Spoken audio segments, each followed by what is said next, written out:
Ready?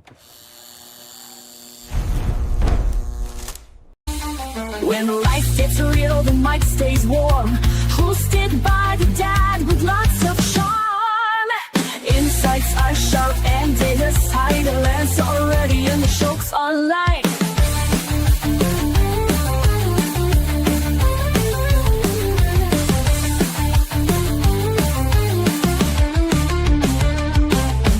Hot takes, real talk, keeping it true. From high school halls to podcast cues, live a little, learn a lot. Turn it up, this show is hot. Grab your coffee and let's get into it. No filter, no fluff, just real talk. Let's do it. Ready or not, here we go. It's time for Muffman to start the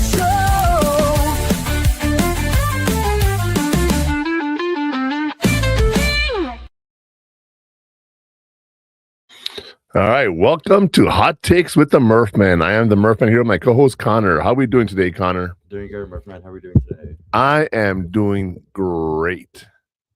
And you say that because Spring break, baby. yeah, Woo-hoo. finally. Finally's here, right? Midterms are over. Yep, How do you feel about that? better. How do you think you did this time versus last semester? Better. Better? Good. Actually,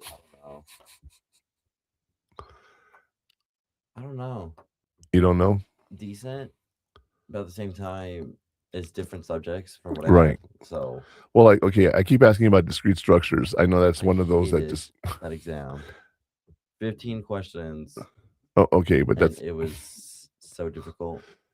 do you remember I told you, let's talk about the classes you should take? And you're like, I talked to my advisor, I'm good. You weren't ready to take that class. You should have taken calculus You first. said it was math. I trusted you. I was like, okay, math, What is it? logic. Logic. Yes, logic and expression. Oh, you're screwed. You think? You think?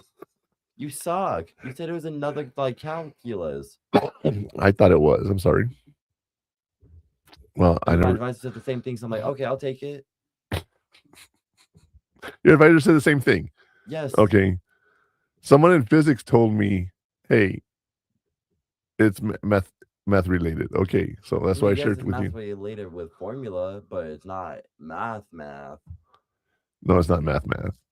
It has letters in it. Lots of letters, Lot. right? Lots. Yeah, Alright. it's a 2101. The second year course. Yeah, I thought you were going to take calculus. I am taking calculus. Yeah, well, before you took discrete. That's what I was hoping. But anyway, I'm taking them both at the same time. neither here nor there. Anyway, before we get started, I want to go over something real quick, our little disclaimer. I am the Murphman. Connor's my co-host. We are not experts. We are genuine in what we talk about. We just share whatever knowledge we've experienced, our life events, our life experience, and sometimes stuff that has nothing to do with either of us. Like a couple of weeks ago, we were talking about nuclear blasts, you know what I mean? Oh yeah. Although that became very relevant and we attacked Iran and, now they're talking about nuclear bombs and dirty bombs and everything. So yeah, it's all over the news. I even showed you a fallout predictor, remember? Yeah, so anyway, sometimes because we are genuine, sometimes the dull language does slip out. And we just want to let you guys know, just a little heads up that might happen. Not guaranteed that it won't, but most likely not. No, we're getting better not being inappropriate. Well, no, we're always No, but like being professional wise. Speaking more professionally. Yes. Yeah, I'll give you that one. And we do speak professionally. Just every now and then we get into heated arguments. I tell Connor to go to hell and stuff, Yeah. Yeah, he does. All right. Well, I don't know about you, Connor, but I'm ready to get the show started. You ready? Yeah, sounds great. And it's time to ignite the fuse.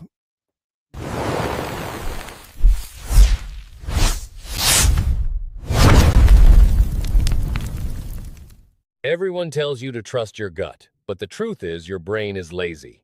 Today we are talking about developing critical thinking, how to analyze information and form judgments.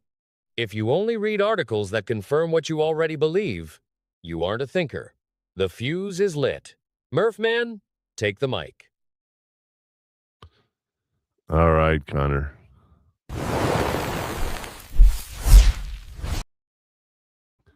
Developing critical thinking, how to analyze information and form judgments.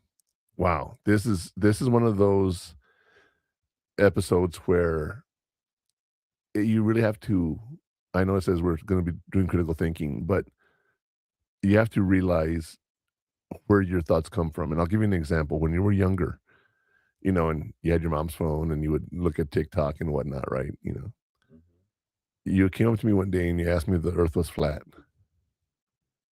I was like, no. And for you flat earthers out there, you're wrong. Right. But I asked you, where did you get that from? You were 9, 10, 11 years old, whatever age it was. And you're like, well, friends at school, stuff on TikTok, stuff on YouTube. And I was like, yeah, you just can't believe everything you see. Now let's fast forward 10 years, Connor. And there's this little thing that you hate so much called AI. How do we know what we're seeing is true, right? Because it's I don't even know what to believe anymore, right? Yeah. And we go back to the credibility we've talked about. If the people you're talking to, you find credible, that they're reliable, and when they say something, they usually are correct, then you can usually trust what comes out of their mouth, if that makes any sense. Like, for example, Joe Rogan has his podcast. He says some stuff on there. His friends say some stuff on there that's sometimes wild and crazy. It might be just for views. It might be his beliefs. I don't care. It doesn't matter to me. But he has views, a point of view. And there's some people that hear him and say he's 100% right. Or some hear him and go, God, he's a wacko, 100% wrong. It's just your perception. Like we could be looking at the number 9 and number, here in between you and me. You see a 6, I see a 9. Who's wrong? And that's the point about this whole episode today is criticize what you're seeing and understanding to make sure you understand what's going on. Does that make sense? Okay. Don't just take things at face value. Research them. Find out what's real, what's not, and find out for yourself as much as you can. Research it. Now, I will give you an example here. You've seen the movie Maverick. There's a scene where they let the daggers fly and all the tomahawks fly over their head, remember? Mm-hmm. There's a video on TikTok I sent you of someone filming that on the ground in Iran. Yeah. And it looked exactly like the movie. Right? About, yeah. Well, I mean, they weren't in planes, but that's what I said about.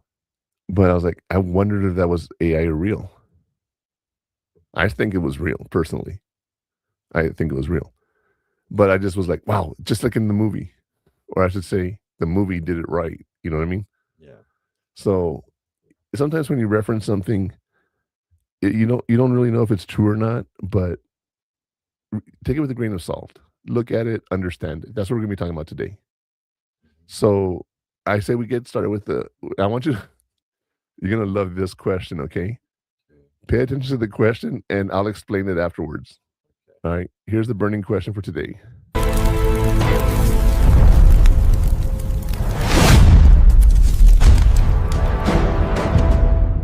You won't believe what happened when I tried to prove myself wrong. Today's burning question is, what is the practice of restating an opponent's argument in its strongest possible form to better engage with it? A. Confirmation bias. B. Steel manning. The CRAAP test.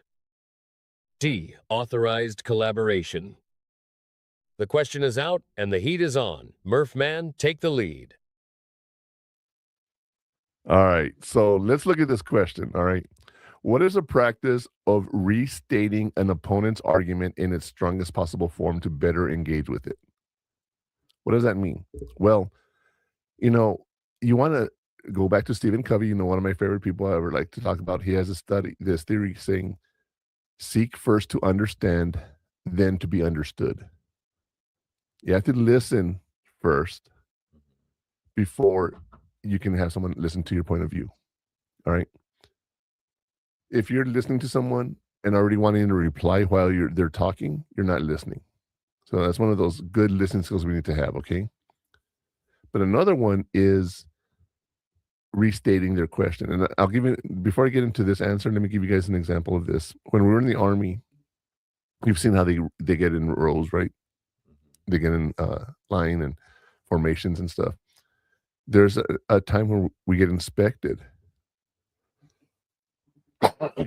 We get inspected where they come up to us and they ask us a question. And, they'll quiz us basically. And they might ask you a question like, what does the color red on the flag mean? Okay. So your answer is supposed to be, the color red on the flag is. One, you're repeating the question to show that you understood the question. Two, you're saying it loud enough so that people around you can hear the question and be like, oh, they might ask me this. I need to hear what they're asking, right? Three, gives you time to think about what you're going to reply before you actually reply. So when you restate something, it's really important. You have to listen first, understand what they're asking, and then repeat the question to them and say, is this what you're asking me, basically? So what do you think that is, Connor? A, B, C, or D? I think it's A. You think it's A? Yeah. Confirmation bias? Nope. Nope. It is B. Steel manning. Critical thinking requires that actively fighting confirmation bias. Again, we go back to, you already have the preconceived notions that you got to put those aside and think about them. That's what confirmation bias is. By restating an opposing argument, it's in the strongest form. You prove you actually understand the material before you form a judgment. Again, we go back to, do you understand what's being asked, right? Yeah. That's basically what it's saying. So when you steel manning, that's the term they use. And it's very, very important when you're looking at someone and talking to someone that you understand what they're saying. A good example is when you're at work and your boss asks you to do something and you do it and they come back and go, you did it wrong. Well, that's what you asked me to do, isn't it? Now, when I have a friend of mine who works with her sister, and sometimes the sister tells her to do one thing, she does it, then the week later she gives her the exact opposite direction. And she gets mad at her for not doing it the way the new rule a week later is. Well, you should have known. Whoa, wait a minute. What do you mean I should have known? Assumptions. Do you know how to spell assume? Yeah. Assumptions lead to poor decision making because you're assuming what the other people think they mean. And the word assume is ASSUME. So when you assume, you make an ass out of you and me. All right. Don't assume what people are asking. You can't. You got to ask questions. Me personally, I ask questions when I want to be educated about the process. Not that I'm questioning the authority or anything, but I want to know more about it. And some supervisors don't like that. They just want you to do whatever you tell them to do, or they tell you to do. Well, when you're at work and you're learning a new task, ask your boss, is this what you mean? Is this what you want me to do? Is this what you need me to do? Yes. Okay, good. Thank you. One time I was talking to my boss and I said, hey, we could go to a 4-day work week and do 10-hour days. And then we can be off on Fridays. And she was like, that's a great idea. We should do it. So I started working 4-day work weeks and taking off Fridays. She didn't approve it. She just said, that's a great idea. When she submitted it, or she actually said, okay, it's been approved, I was like, I've been doing this for about 2 weeks. Oh, God. So, yeah, when we're in the meeting, I'm like, I thought you said, yeah, we were good. It's like, yeah, I said that was a good idea, but I have to get it cleared first by the by the CEO and all that. I was like, I'm in trouble then. So, yeah, it didn't go too well. I can say that much. The other thing is, don't assume because sometimes your own confirmation bias affects that assumption, right? Mhm. Uh, you were in the hospital a month ago from today, actually. It's been a little over a month, huh? When I got released. Yeah. Well, no. Yeah. Yeah, you were It could be released. the Sunday. Yeah, the 14th. But the interesting thing was you came over to me at 5:30 in the morning with chest pains. And I could have said, "Oh, it's heartburn. Just go back to sleep." Right? But you were like, "This is not normal. Yeah. I feel pain in my chest." And I was like, "Okay, get dressed. We're going to the emergency room." You know, I was like, "Connor, do I need to call an ambulance?" We get to the emergency room. You have your attacks, whatever the case may be, right? I asked the doctor, "Is he having a heart attack?" And she says, "No." But, we got to find out what it is. I was like, "Okay, it's not a heart attack." And then, like, when the cardiologist came in, and she's like, "It's not his heart." All right, then we're good. Well, not good, but you know what I mean. Yeah. But I could have assumed it's heartburn. It's not, like whatever you ate last night didn't sit well with you. Maybe it's just stuff like that. It could be a panic attack for whatever reason. There's a lot of reasons, but I assumed it was a heart attack because that's the one that will kill you. And we went to emergency room, and yeah, turns out you didn't have a heart attack, but yeah, you had some health issues With my heart. with your heart. Yeah. So that had I assumed and you didn't get the help, I wonder like how close you were to dying. I don't know if you ever thought about that. If we would have been like, "Oh, he's fine," or "You never told me," right? Because you're not one to complain. So Never. let me tell you that confirmation bias. Okay, when you complain, I take you seriously because you don't complain ever. Mm-hmm.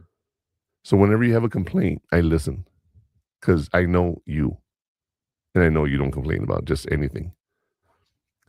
And we're getting fixed up. Yeah. I'm like, thank you for saying I had a heart attack instead of heartburn. Because I mean, I did walk into your room, grip my heart, like grip my chest, then fell to the ground. Well, you So didn't fall. I You went to your knees or crouched or whatever, but you didn't like fall. Well, yeah, I want people to think like okay. you fell to the ground. I'm like, oh crap, that might be heartburn. Just go to bed. Just go back to bed, dude. Just here, you want a pillow while you're down there? Here, let me get you a blanket.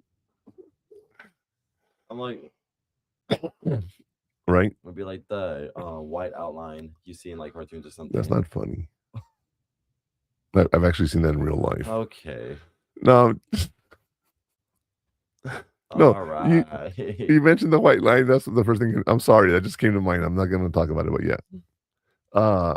But yeah. So, you're welcome for listening to me too. Now, let me add, what I thought was funny was on the way over there, you were like, "Slow down," and I'm like, "We're good. Don't worry. It's 6 a.m. There's no traffic out. I can drive as fast as I want to be." And you're like, "What if we get pulled over?" I don't care. I did it. I'd rather care. Well, I wasn't running red lights or anything like that. I know, but it's like getting pulled over. It's gonna take longer to get to the hospital. Someone gets pulled over, I roll my window down and I yell at the cop, "He's having a heart attack. I'm going to the emergency room. Meet me at UMC. Arrest me there." Gone. Or I'd call 911 and be like, "I'm not pulling over." And that's what I would have actually done. I would have called 911 and like, "I know I'm speeding. I'm trying to get to the emergency room. Give me the ticket. Put me in jail. Whatever you have to do. I don't care. Just tell the officer I'm not eluding him. I'm going to the emergency room. When I get there, he can arrest me." That's what I would have done. Mm. Pretty cool, huh? What? Totally. You're looking at me like, I wouldn't pay attention because I'd be having heart attacks, but I'd be like, "Where's my dad?" On the news, man, evading police, chased to the hospital. I'm like, "Oh, no, you know, it okay." would have been funny if I just kept driving by UMC and go to another hospital. Just keep, no, I don't want to go to this one. I'm stupid today, You go dude. all the way to VA by Fred Wilson, just be like, "Oh, not this one either." That's not a hospital anymore. It's not. No, it's just a clinic. I thought The there was hospital's over where I stayed when I had my gallbladder stuff. I thought there was an ER there, like There on the used to be. backside. That was the hospital until they moved it over there. Oh, so what's there then? Just clinics. So no more ER. No more ER. Oh wow. Now they're building a new clinic out by the new hospital, which is beautiful. Once it's done, it's going to be amazing. I thought there was a clinic already there. Well, okay. There's clinics for active duty soldiers. We're talking about VA for veterans. Oh well, I thought that'd be the same. Okay. Let me ask you a question. Since we're talking about the difference between veterans and active duty soldiers, there's 3 holidays that get celebrated: Memorial Day, Mm-hmm. Armed Forces Day, and Veterans Day. What is the difference? Memorial Day is you're remembering someone who passed away. They're dead. They died. Armed Forces Day is when you celebrate the soldiers in the army, And the veterans is in the for military, veterans. and veterans is the veterans are still alive, right? Okay. That's the difference between the 3 holidays. Okay, so Memorial Day, Armed Forces Day, and Veterans Day. Done. Now, one thing, speaking of holidays, this year, I told you this earlier, this 4th of July is very important. Do you know why? Why? It is the 250th anniversary of our country. And I would love to celebrate it doing something. You know, going somewhere and seeing the fireworks displayed. Yeah, okay. But I want to do something bigger than that. Can you imagine what 4th of July normally is in DC at the mall? You know what the mall is, right? Yeah. Imagine that with this 4th of July. Can you imagine how big that celebration would be? Hopefully big. Well, yeah, it would be.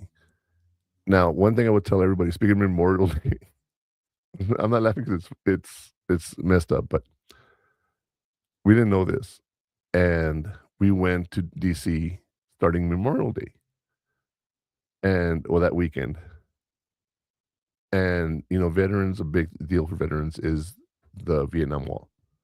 Mm-hmm. Well, there's a thing called Rolling Thunder. Do you remember that? Yeah. What do you remember about that? It sounds familiar though. The Rolling Thunder is the motorcyclists, the veteran motorcyclists come in just to honor the veterans who we lost. Oh. Not just the ones from Vietnam, but all wars. Never mind. And the Rolling Thunder is their motorcycles as they drive around the mall. And it's thunder and so yeah, it was a very interesting weekend to be there. I cannot imagine like a 4th of July or a 4th of July this big. And when was this? When we went to DC, Atlanta, and St. Louis. Oh really? Yeah. Oh yeah. It was in this we weren't there to see it. We saw them Memorial Day. Well, we drove by them. Well, yeah, we didn't go see that. What I'm saying is we went to go to do our DC stuff. And they were there. Yes. And do your amazing, wonderful trip you love so much about DC. Ha ha ha ha ha ha. Right. Trying to show Connor stuff in DC was like, I went and took him all over the what's it called? The city, looking at all the different museums, and everything is a museum there. So if you don't like museums, don't bother going. I was a little disappointed in that. I expected different things from certain places. And since that trip, because not only there, then we went to St. Louis and Atlanta. We did more museums there. We did the Arch in St. Louis. Connor's like, okay, I am done with tours and museums. Don't ever do that again. So we didn't.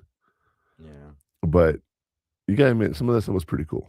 Like, when I ask you about DC, what's the coolest thing that you liked about DC? The mall. The mall? Just seeing it from in person. That's it. Literally, that's all we went to in DC that I liked. Everything else was museums. You're forgetting, for me, the most important thing: What? the Pentagon tour. Yeah, no, that was low-key for me. No, the fact that we were in the Pentagon. That's the point there for me.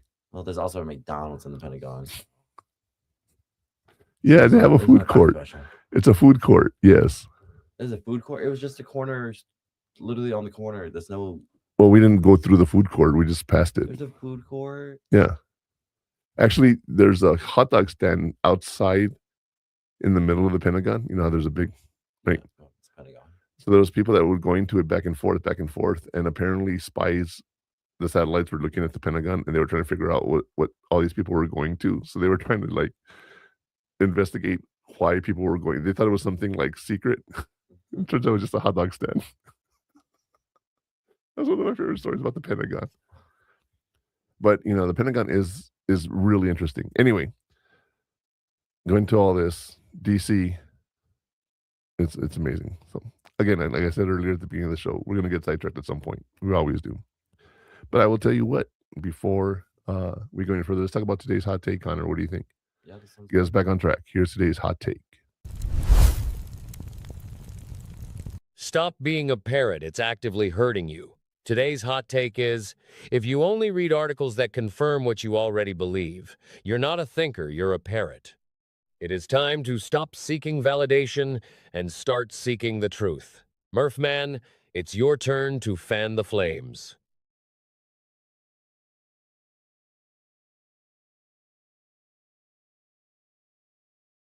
Eve, you are not a thinker, you're a parrot.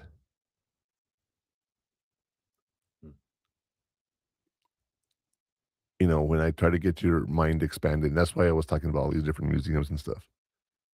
I try to open that mind up to all the different possibilities, right? And I've shown you stuff. I've taken you places. I've taken you everywhere you could go to show you as much as I could, right? Were you really interested? No. And that's okay. You know, you didn't hate everything, but I mean, it wasn't the best. And I get that the difference, okay? But when I ask you to read something, I hate reading. Well, how are you going to expand your mind? How are you going to see what's out there? You know, it's not just TikTok videos, not these 10-second videos. You know, you need to learn more. Now you're in school. I mean, you've always been in school, but now you're in college and you're doing a lot more homework and a lot more stuff like that. And you have to read a lot more. Since you've been in college, have you learned anything new?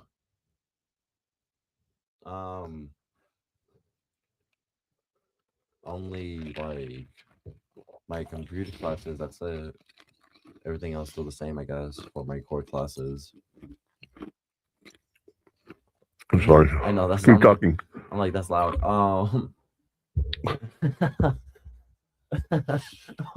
we got the mics also. I'm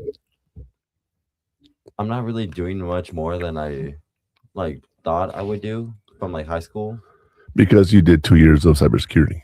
No, like I said, that didn't really help me. Well, you're still doing your basics too, so. Well, I guess, but we're not really going like basic though. You know what I mean? Yeah. Because we're not like. Well, I mean, one class we are talking about like computers and like bits, like 0 and 1s and all that. But all the others are mostly just like how can I word it? Repeats? No, not repeats, because I mean I've never had them before. But so if you never had them before, you should be learning something new. What you were saying compared to last like all my years. Yeah. Like everything's still the same except computer classes. Okay. So if you're saying, you know, right now it's not really anything new, it's more of the same stuff. So I want you to think about this then. What you did in high school was more advanced than the average student. Can we agree on that one now? No, I'm still not with that. You keep insisting you did the bare minimum. I'm like, no. My whole point is that's perfect example of what I'm talking I about. did close to minimum, other than other students. Oh, yeah. I know a lot of students did better than me. But those are people in early college, high school, Connor. That's a big difference. You weren't one of those students. I know they Okay. did them. They're the overachievers. They did extra. Yeah, they're extra. Okay, you did what was expected. But what my point is, you were taking such hard courses in high school that college is not much different for you. That's the point. Because they're both hard. Yeah. Okay, so you did a little more than the average student. But I'll tell you what, let's take a quick break and we will come back and we will talk about those terms that we need to discuss in our segments, laying down the coals. Here's a break. It's time for a break. Hot Takes with the Murph Man will return after these messages.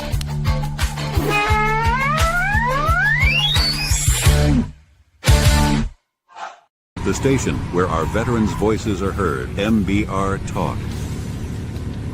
Find us on the web at mbradio.us. According to the VA's suicide data report, an average of 22 veterans die by suicide every single day. This figure is a sobering reality and a crisis that demands our immediate attention and compassion. We must recognize and address the fact that every 24 hours, 22 veterans are losing their lives to suicide. The war doesn't always end when our veterans come home. The invisible wounds they carry, wounds that are real and heavy, require continuous support. No veteran should have to carry this burden alone. Many veterans experience stress and disconnection as they navigate life after service. But there is hope, there is help, and you are not alone in this fight. There's a vibrant community ready to support you, offering friendship, understanding, and shared experiences. You served your country, now let us serve you. Don't fight the toughest battle in silence. Your mission now is to reach out. Dial 988, then press 1. Text them at 838255. The Veterans Crisis Line is available 24/7. Every day, we save lives. Your life is invaluable, and your service is honored. Let's work together to make 22-0 again. No veteran should face their struggles alone. Together, we can ensure every veteran finds the support and hope they deserve. He gets help, but he still feels off. Sees an ad on the TV about a dog batting said, this is a man's best friend. Whoa, so he goes one day and he picks it up. Never thought a dog could bring so much love and put a smile on his face. But he's finally found a saving grace. He needs help, but he don't know the path to take or the way to go to be free. Put his mind at ease.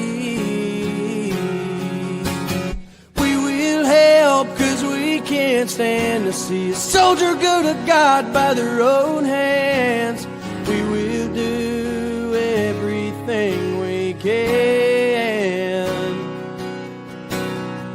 to make 22-0 again.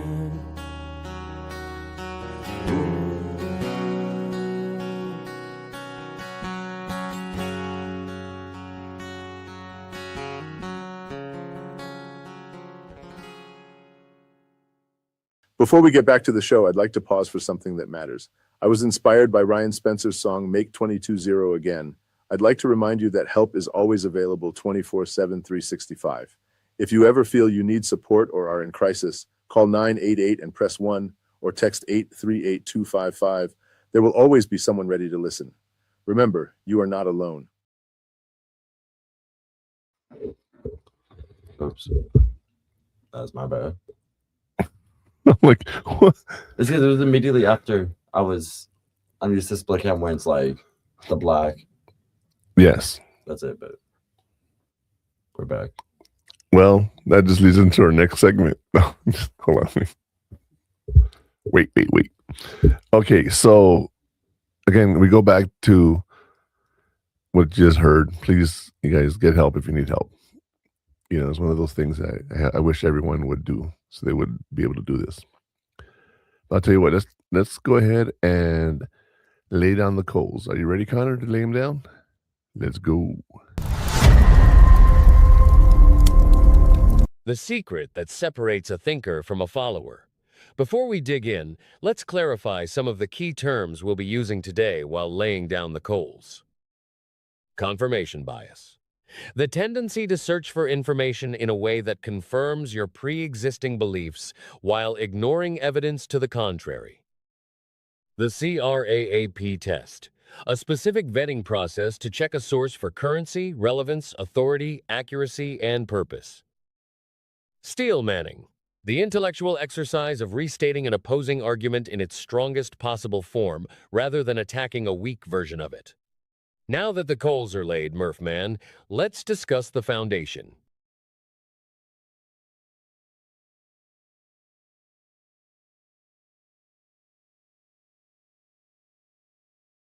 In a way that confirms your pre-existing beliefs.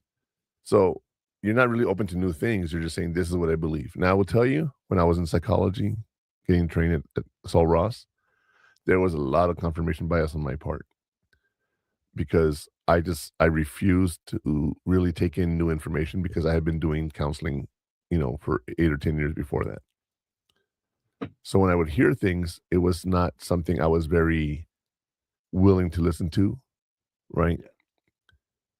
Every now and then I'd get a new theory. I'm like, okay, I like that one, and I'll listen to it. But my confirmation bias was really bad in college. It really was. And then we have the CRAAP test. This is your BS meter. All right. But CRAAP stands for currency, relevance, authority, accuracy, and purpose.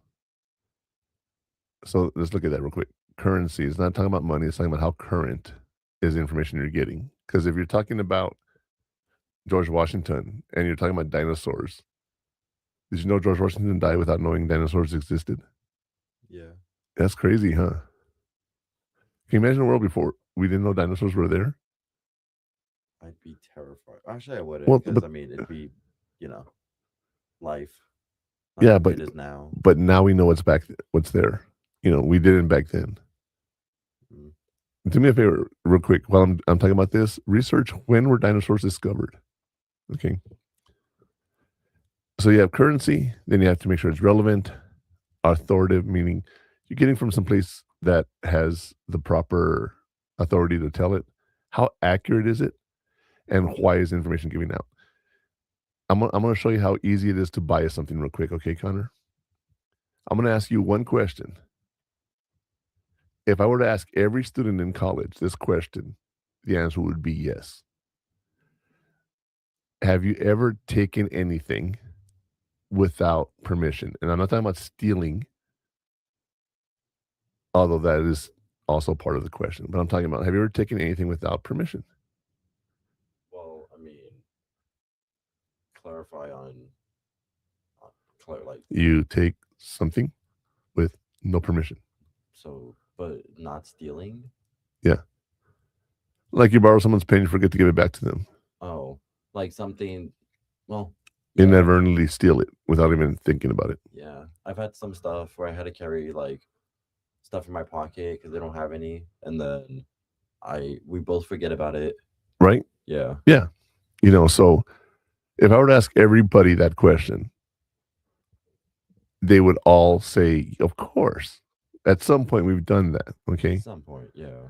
So if I were to ask a classroom of college students, or an entire auditorium of college students, or an entire campus of college students, and I ask that one question, and everyone says yes, can I say all college students are thieves?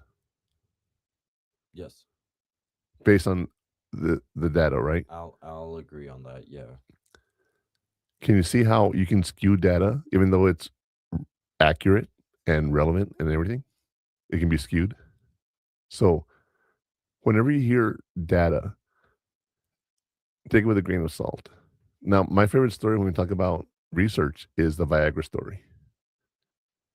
Viagra was initially created to help people with blood pressure. Oh. And when you're doing a research test and you have subjects, you got to check in with them. You have to ask them questions. You have to find out if there's a bunch of medical history, if they're having side effects of the new medication, right? You got to document it. What ends up happening is you find other information. Now, what was funny was the doctors who were doing the study realized that the men were much more participative in this study than women were. Like doctors who do the test all the time, right? That's what they do. They're like, these guys are like really, really involved in this study. Like they're taking their medication religiously. Well, they found out that this medication did lower blood pressure, but it had a side effect of prolonged erection. So someone says, forget the blood pressure. Let's market it as the ED medication. And then they did more research on it, and that's how we got all the different medications. Wow. If someone was taking the test and they wouldn't pay attention to the data or misinterpreted it, we would never have Viagra. You know, so it's I like that story a lot. And then the last one, steel manning, we've already talked about the intellectual exercise of restating an opponent's argument. That is one of those important things. If you ever watch a debate for presidents or governors or city council, whatever, they will say, the question you're asking me is this, but then they proceed to answer it in a way that doesn't answer the question. That's one thing about politics I hate. Everyone just gives you the lip that, you know, the message they want you to hear. How do you decide which is the best person to vote for? You know, you say it doesn't matter who I vote for. It does matter. But you have to know more about the candidate and you have to do your own research for the candidates. Me personally, there's one judge here in El Paso that I hate because when she was working as a lawyer with the county attorney's office, I had a friend who owed me money and I was, you know, she was buying a car for me and I went and I was going to tow her car away and it got really ugly. She calls me one day and she goes, "This is such and such from the county attorney's office. I'm calling in reference to this account." I said, "Okay, are you calling as a county attorney or are you calling as this person's friend?" Well, I said, do not use your power to try and intimidate me. And then we talked about it. She helped resolve the issue and we're good, you know. But she's a judge now. And I realized I don't want to go into her court because I don't like who she is. And I will vote. Do you know what an incumbent is? An incumbent is the one who's currently in the office. She doesn't have an opponent running against her. I will vote. I'll do a write-in vote anyone else. You're gonna be like the only one. I will do that because I hate her. You know, could she be a good judge? I don't care. Could she be non-biased? I don't care. She's never going to get my vote. Wow. Could she be the best thing for El Paso and I'm voting against her? Yes. I don't care. Right? And that's how people are voting nowadays. They look at the person, they're like, I hate that person. I'm not voting for that person. But you have to look at what they've done in life to warrant your vote. Okay, with her, I have a personal bias, very personal bias. If she did that to me, how else is she abusing her power?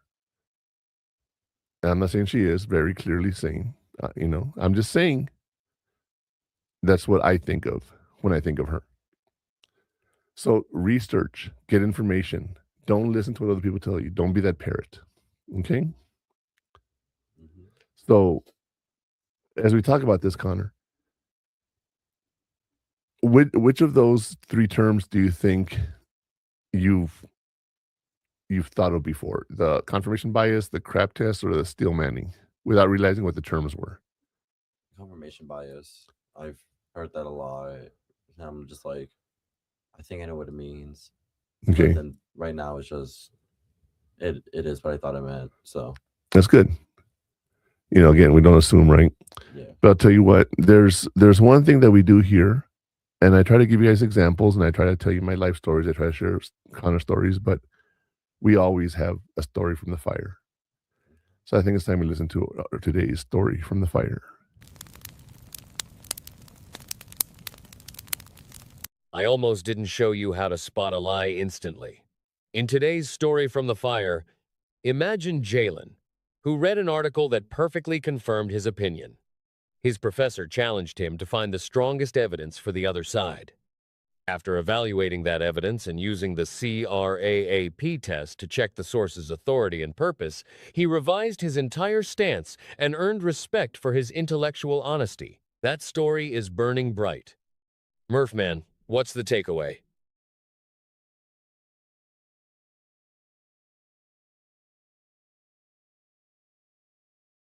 I hear other stories. I'll give you an example of this. I had a teacher in business school, and he told me, or not me, he told the whole class, but he said, if you can find me a McDonald's that has closed its doors because of poor business practices, I'll give you an automatic A and you never have to come back to my class.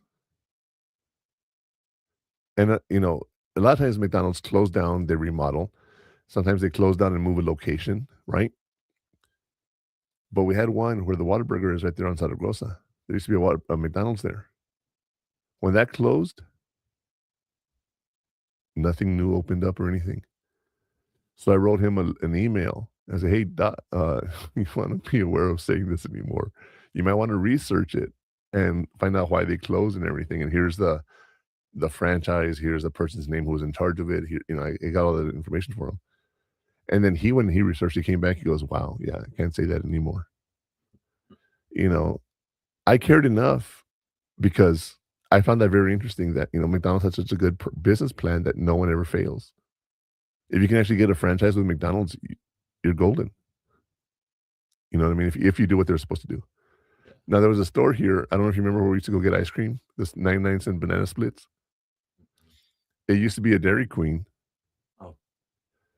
And then I don't know if it used to be a Dairy Queen and they just they got rid of the franchise and kept all the machinery and all the ice cream and everything the same because it was exactly like Dairy Queen. But it was a different thing, and they were cheaper. Because it's that what's there right now, it isn't like what? It's a home business, not a home business, but it's locally owned. Yeah, I'm like, there's only one of them. Yeah, it's out of business now. It closed, but what? Yeah, that's why we haven't gone. Because we don't go on that side of town as much. Right, but I didn't know. Yeah, that's why we don't go. I always skip by it. That's why. Yeah. Yeah, that's where I would actually take you and the girls for ice cream. Your nieces, my nieces, your cousins. Yeah, I was gonna say I'm like my cousins. But when we talk about this story, I want to do something here real quick. I want you guys to think about this, okay? Jalen had the initial spark of the question by the teacher. Then he had the challenge where he had to go and find the information. And then once he got the truth, he understood. He opened his mind. He accepted the possibility that maybe his way wasn't the only way. And I think that's very important to realize. There are certain colleges, when you think about, that are more liberal and more conservative, they believe one way and they push their views on other people. Like, for example, in Texas, we're not allowed to talk about sexuality as a teacher. Oh. So even if we have a kid who wants to come out of the closet, so to speak, we got to say that's not real. It doesn't happen. You can't be gay. It doesn't happen. Is that crazy or what? A little. But that's the Republican Party's point of view. Okay, Democrats will disagree with you. I was gonna say, do you agree or no? Do I agree with implementing the rule, or do I agree that it's not real? Both. Well, obviously it is real. There's people that are gay, and there's people that have gender issues and body dysmorphia and all of that. That's a real thing. To just put a law that says nope, it's not.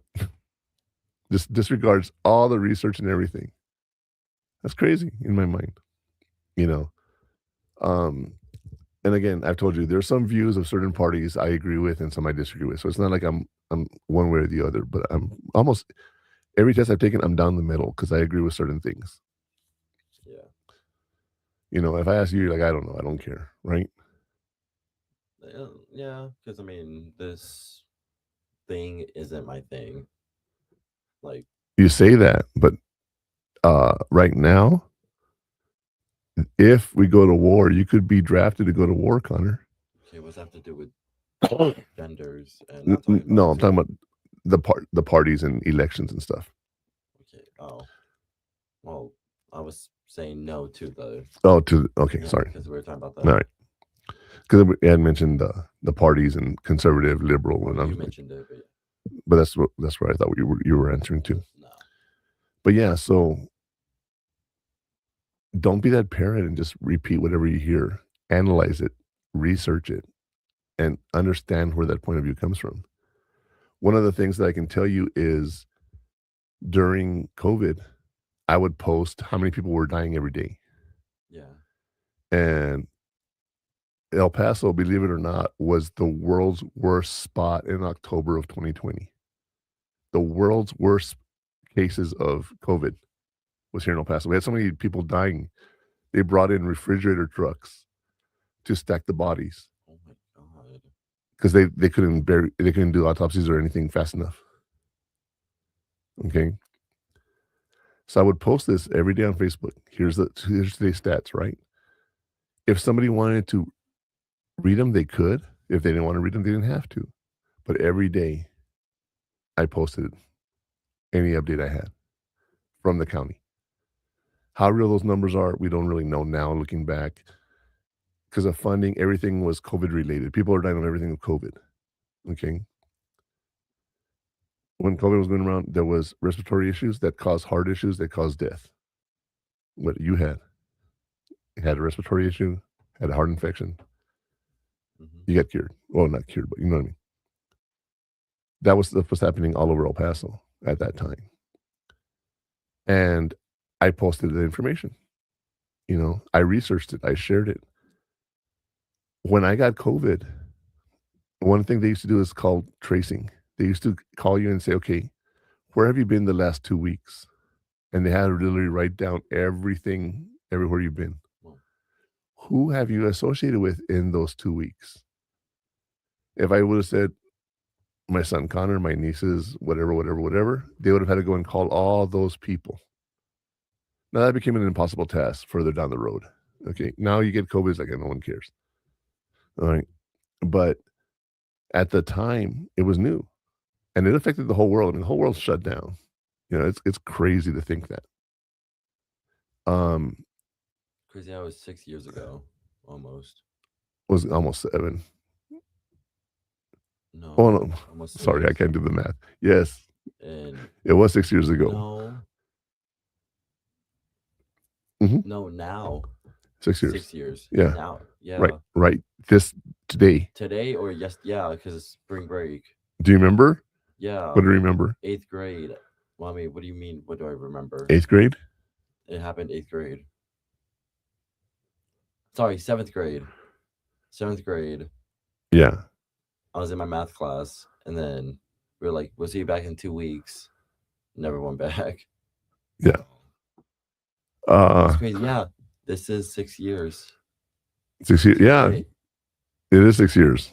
I was thinking 7 because I was like, I was thinking it's 6, and then, oh wait, it's spring break. It's going to be one more.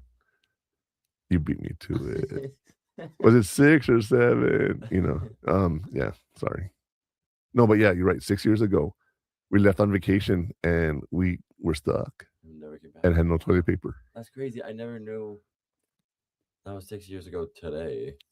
Well, I wouldn't say today. I don't know the exact date, but yeah, this week. Well, it was already happening. Yeah, but 6 years ago this week. But like starting from today. Well, no, it's because remember we got out a week earlier than spring break because we were in the district that gave us 2 weeks off. So. True. Yeah, that's what I'm saying. So, you know, this month, 6 years ago, just leave it at that and we'll be good. But yeah, I was researching it. Break 6 years ago. I was researching it and trying to find out as much as, you know, people were like, don't do the vaccines, do the vaccines. I don't, you know. One thing I can tell you, vaccines can be dangerous when they're first starting, but I can also tell you vaccines have saved a lot of things. And now that we're talking about anti-vaxxers and everything, polio is back on the rise because people are not vaccinated. What's polio again? I don't really know. I know it's a crippling disease. I don't know the details. Oh, go before I forget. You were looking up when were dinosaurs discovered? 1677 was when the first published illustration of a dinosaur born.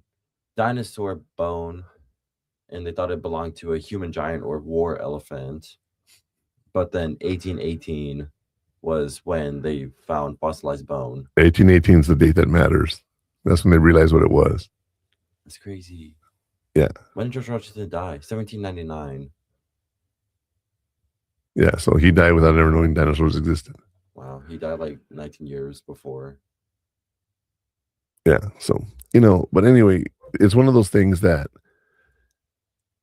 I lost a lot of friends because I kept posting stuff like that. They're like, it's all fake, blah, blah, blah, blah, blah. I'm not going to sit here and say it's fake or not. I know people died. I know people got sick and people died.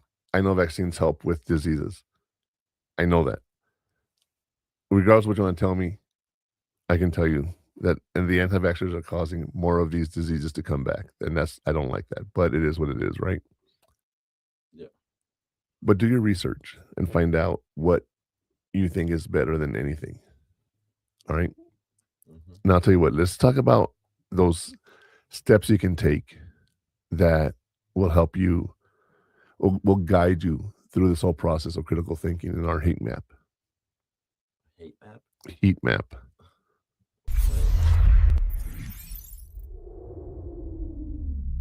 Question everything.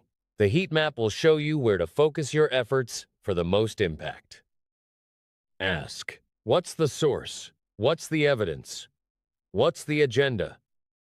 Use the CRAAP test. Evaluate if the information is current, relevant, and accurate before you believe it. Practice steel manning. Build the best possible version of the argument you disagree with. Actively search. Find the strongest counterargument to your current beliefs to fight confirmation bias. The map is drawn. Back to Murph Man for the next segment. All right, we are back. How are we all doing?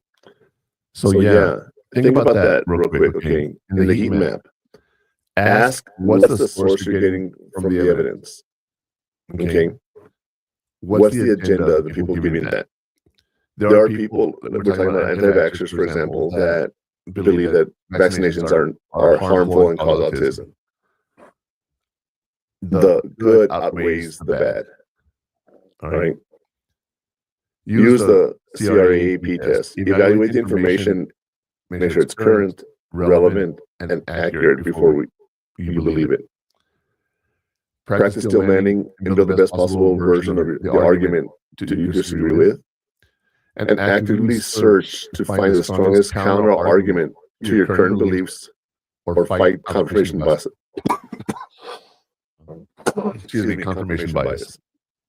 Okay.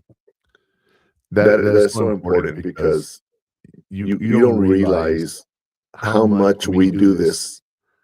Okay. You don't realize how much research needs to be done. Okay. But I will tell you what, I say we should take a quick break. And when we come back, we can talk about those ways those pitfalls to avoid. And we can also talk about some of those steps you can take to avoid getting burned. So we'll be right back after this break. It's time for a break. Hot Takes with the Murph Man will return after these messages.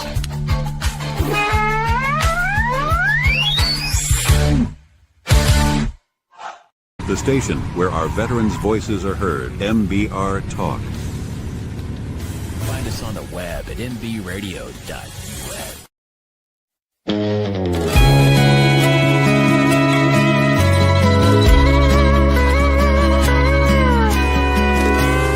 Wonder what was going on inside the man in black's mind.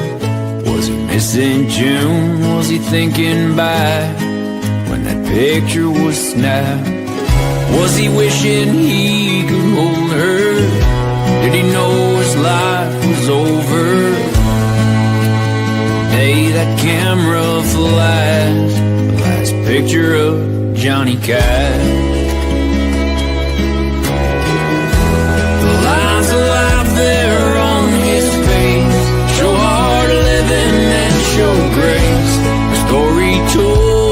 shades of black. Was he whispering a prayer through that cold and lonesome glare? The day the camera flashed the last picture of Johnny Cash.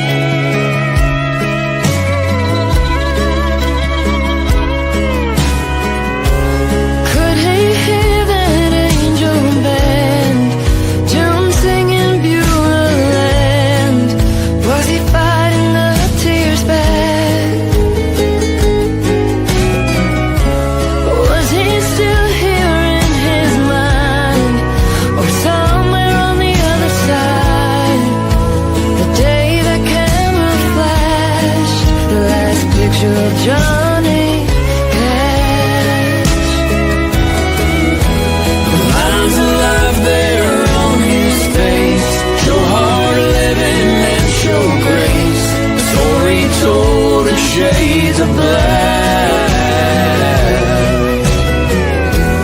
Was he whispering a prayer through that cold and lonesome glare? The day the camera flashed the last picture of Johnny Cash.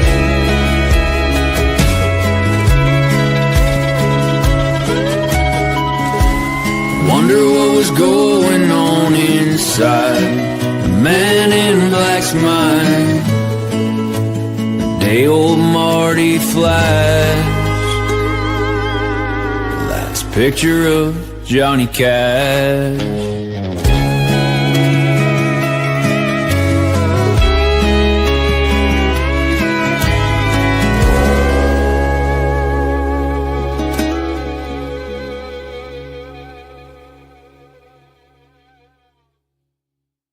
Before we get back to the show, remember that Hot Takes with the Murph Man is partnered with Stream915.com, the place for premium content you won't find in the live podcast or on socials. Visit purehottakes.com to connect on socials and unlock your discount link to Stream915.com. About it. This whole thing was streaming on. Unless you just want to do StreamYard. Because we're recording on Streamlive. Well, since you didn't do what I asked you to do, we're back live. All right, so here we are. We are back. I'm sorry, you guys. All right, so we've been talking about the heat map. This is those actionable steps you can take that will give you the chance to know where you need to go here. We talked about this already. We talked about ask, where's the source, the CRAAP test. That's what I call it, the BS meter. Practice steel mending and actively search for more data and everything. All right. So one thing I do want to say real quick, as I'm reading this, okay, I'm thinking, how much have I been biased? Because I have a certain belief and I'm really strong in my beliefs. Can we agree on that, Connor? Mm-hmm. How often am I wrong? Once in a while. Once in a while, but it's not, I don't speak unless I'm pretty sure about what I'm saying. Can we agree on that? Yes, we could agree on that. I'm not going to sit here and tell you I'm always right, but. Then before. What? You've always tried proving me wrong and yourself right. You always have. Well, first off, don't use absolutes because it's not always. No. Absolute. I would say often. No, absolute. Every time I tell you something and you don't believe me, you look it up. Every time. Your whole history, search history is stuff that I've asked you about and you looked it up. That's funny. Yeah, to make sure you're right. Okay, and after I do that, what percentage am I wrong? Low percentage or high percentage? Low, but yeah. So I never said I know everything. Yeah, but I say we always argue about it, and then you just prove you wrong. Yeah, most of the time. But you don't have to do that, though. Again, let me have my beliefs, but no, you. But if you're wrong, Connor. You don't know if I'm wrong. You have to look it up to make sure. To confirm it. We just talked about, that's the whole point we're talking about right now, is let's go research. Like, for example, if I would have told you that George Washington never knew about dinosaurs, you look at the research and you're like, well, they found a bone in 16 whatever. Like, no, they didn't even know what that was. They didn't confirm dinosaurs until the 1818s, right? Well, I mean, they said giant elephant, which they knew wasn't normal, so they knew something was there before. Right, but to know that all the dinosaurs and everything, but I always go back to the source that I can find that's reputable so I can argue the point. Right. That's what I want you to do. If you don't agree with me, show me. And I've told you that before. Because I'm gonna just let you be right. That's it. I'm not gonna try to force it and make an argument out of it like you do. Because when someone's wrong, I want to correct them. Of course you do. You always want to correct people. Let them be wrong. Why? Let them be wrong because they believe it. Just let them be. We talked about there's two sides to every story, right? Yes. Okay. You're entitled to opinions and everything. I get all that. But if someone's giving like really bad data, I feel like dun dun dun, Mr. Superhero. Save the world from bad information, It does. Because everything that I say, I usually try to research, and I'm pretty good about just speaking the truth. What I see is truth. Okay, whether you like it or not. I'm not saying I'm always right. Okay. No, you do. You've said it before on stream, also in a couple episodes. I'm always right. No, I don't speak in absolutes. I say I'm right most of the time. I have a low percentage of being wrong. Yes, I'll say all that. But you're always like, oh, trust me. Trust me. I know what I'm talking about. Well, yeah, Connor, especially in the podcast, because I have information I'm giving out. So I want people to trust what I'm saying. I'm not just pulling it out of my butt. You think I'm pulling it out of my butt? Really? All this information, you think I'm pulling this out of my butt? Wow. That's very disappointing, Connor. You have no faith in your father. Okay, I didn't say faith. I never said that word. Well, you're saying you don't trust what I'm saying. Sometimes.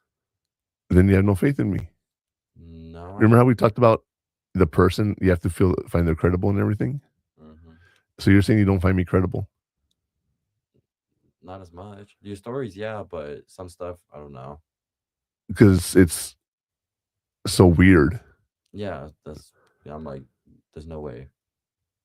And just no, sometimes. But anyways.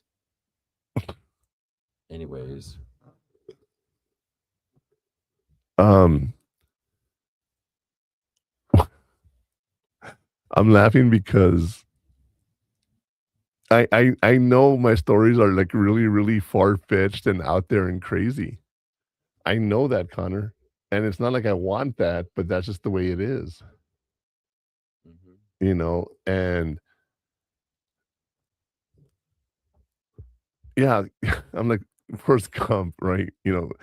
And that's the thing about me and my brothers. If we all get together and we start telling our stories, we have some far-fetched stories that are just crazy beyond belief. Can we agree on that?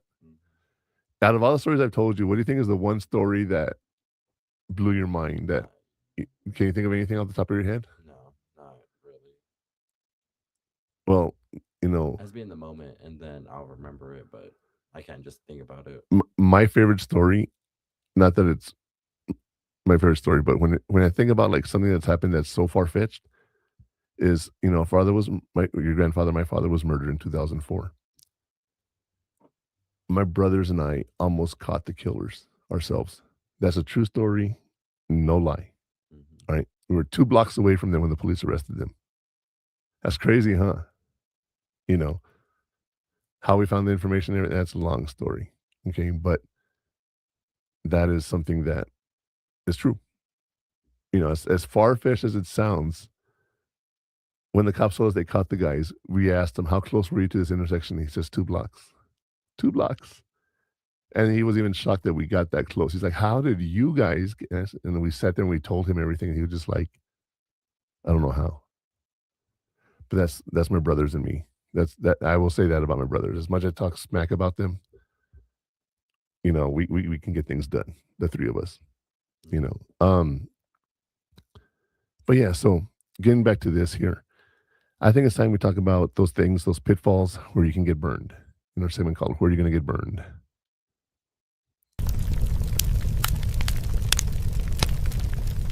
It's always about the agenda, okay? Let's talk about where you'll get burned. These are some common pitfalls. Accepting information at face value without checking the source or evidence. Dismissing opposing views just because they make you feel uncomfortable or challenge your ego. Confusing a loud opinion or a gut feeling with a reasoned, evidence-based argument. The burn potential is identified.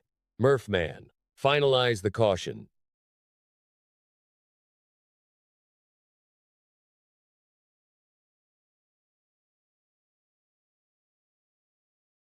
And two, you can't just assume that people are saying things and they're correct. Okay, keep that in mind. Hold on. Let me get to the slide. I don't know what happened. I kicked it out. All right. Accept the information at face value without checking the source of the evidence. All right. Dismissing opposing views just because they make you feel uncomfortable or challenge your ego.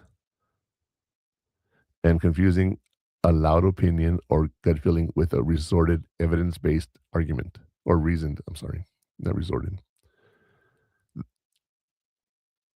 When someone has ideas, okay, and are you playing with paper? You can hear like static, like something weird.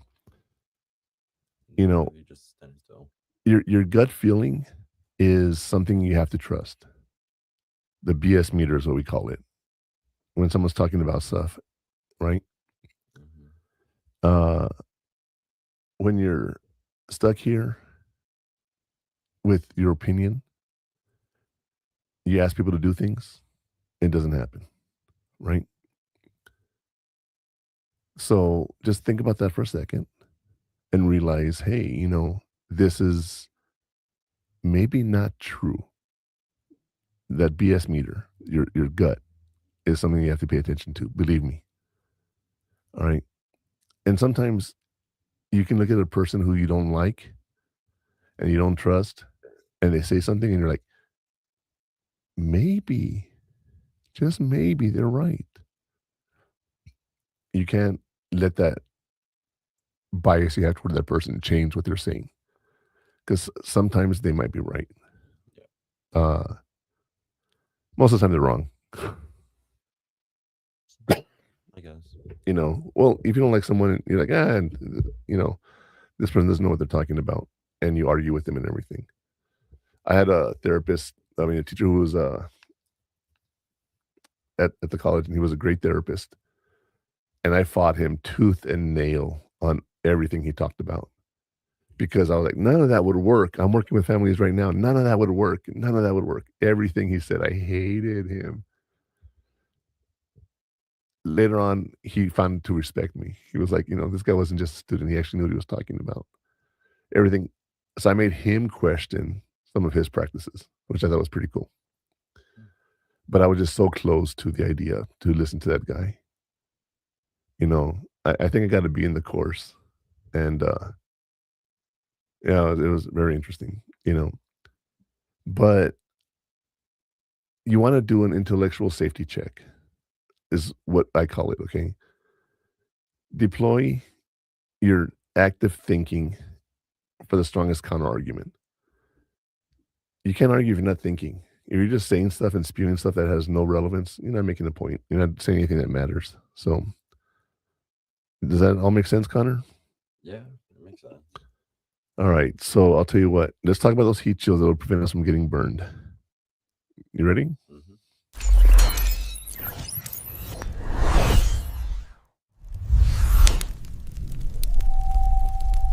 Your critical thinking heat shield is the intellectual safety check.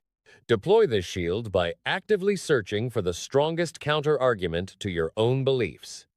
This protective layer ensures your conclusion is robust, fire-tested, and intellectually defensible against any outside challenge. The shields are up. Murphman, what's next?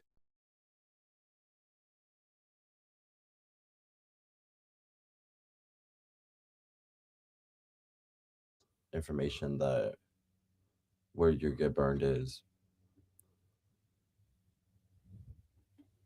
Is it not? Or am I tripping? Okay.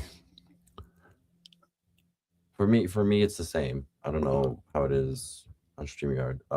Yeah. Okay, so you're saying everything I just talked about was what you'll get burned. Yeah, go back and you can check. Okay. I believe you. I believe you.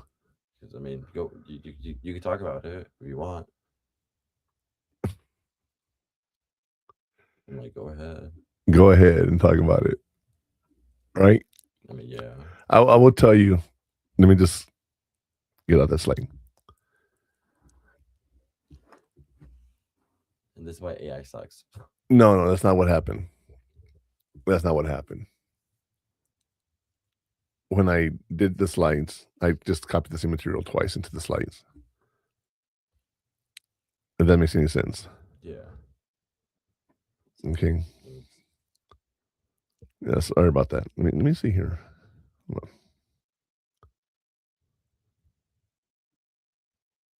on. Good catch, Connor.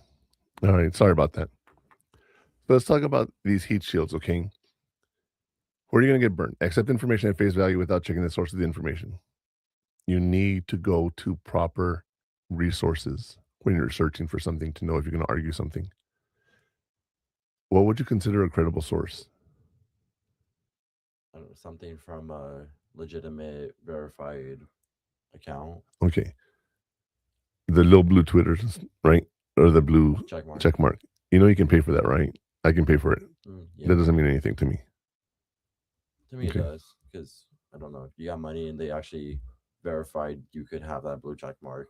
Because you could pay for it, but there's some requirements. All that says is this is who I am. I verify who I am, and this is what I do.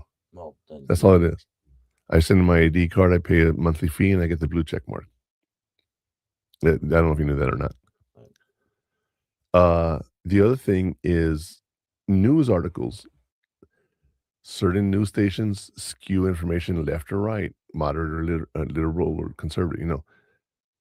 So sometimes it's hard. You go to the news and it's not even the news you want to hear. Okay. AP News, which is supposed to be neutral and everything, okay, the Associated Press. I go to yahoo.com myself because that's AP News. You can also go to AP News if you want to hear what's happening. Okay. Then you can research it and you can find out information, right? Also, don't just dismiss opposing views, you guys.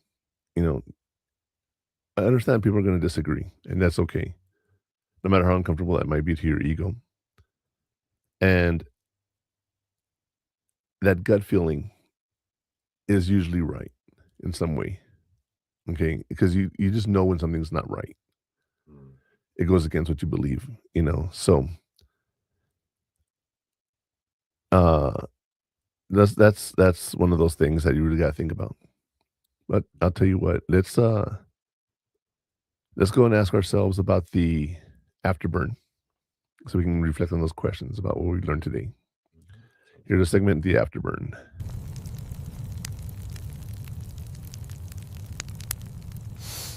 You won't believe what happened when I tried to prove myself wrong.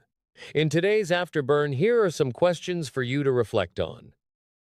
What's a belief I've never questioned, and why? How do I respond when someone challenges my ideas? What's one way I can strengthen my critical thinking this week? Reflection complete. Murphman, time for your final thoughts.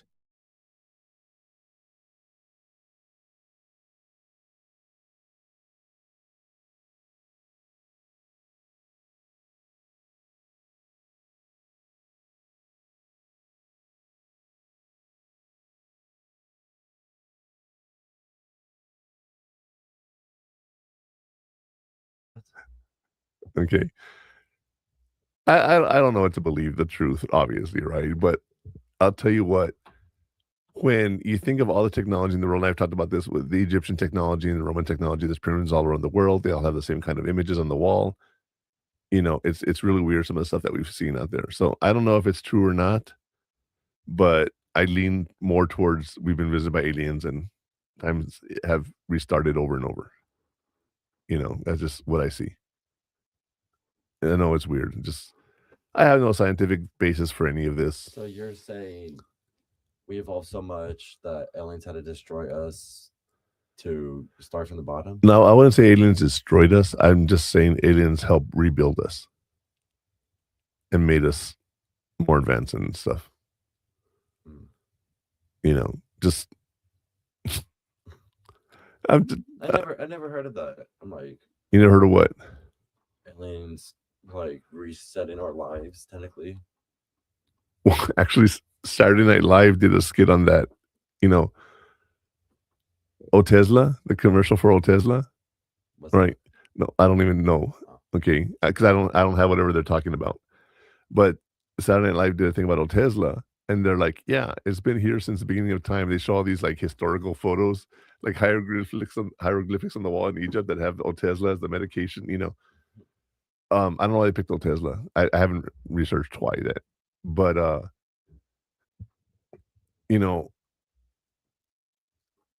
the stuff that we've done in this world, were we able to do it? Like, for example, sailing. You know, we didn't know how to build huge ships to sail, but yet civilizations all around the world all developed at the same time with the same kind of imagery and everything. So I can't explain that. And if I ever become a millionaire where I don't have to work anymore, I would get a degree in researching that. That's one of my passions I would want to learn more about. Not the aliens. I'm talking about how civilization developed to the way we are today. Okay. Excuse me. Here's another question, Connor. How do I respond when someone challenges my ideas? I can just immediately say, no, you're wrong. You're wrong. That's it. You're wrong. You could say there's about a 60-70% chance that you know. You knew what you were doing. I knew what I was doing, you know. But ask yourself, like, what are the odds of this person not knowing what they're talking about, you know? And so use your brain. Everyone has a brain. Use it. You know, it's one of those things we don't really realize what we're saying. But yeah, sometimes you got to question everything. And the last question is, what's one way I can strengthen my critical thinking this week? Okay. If I were to ask you to go research one subject this week that you know nothing about, and you go and you say, oh, you know, when I learned about whatever subject you choose to, okay. And you're like, wow, that's actually pretty cool. Right? Yeah. So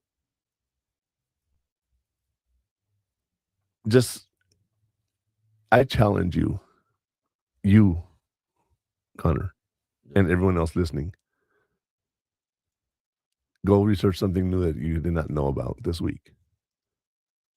And you don't have to do a whole research project on it or anything, but just enough to say, hey, this is, this is something, right? Yeah. That you want to learn about, and go learn about it. My favorite thing, if we're talking about Egypt, is the Alexandria Library. I love that story. I've told you that before. All the world's knowledge is up in flames. How much more advanced could we be if we could be looking at that? Yeah. I told you, if I could go back and change anything in my life, it would be to change that. All the best of this happened to me. That's what I would change. Because I know I probably would not exist and create a parallel universe. Yeah. You know, or what? Not a paradox. But I would go and I'd stop the burning of the Alexandria Library. Alexandria, Virginia is where I was stationed for a while. Sorry.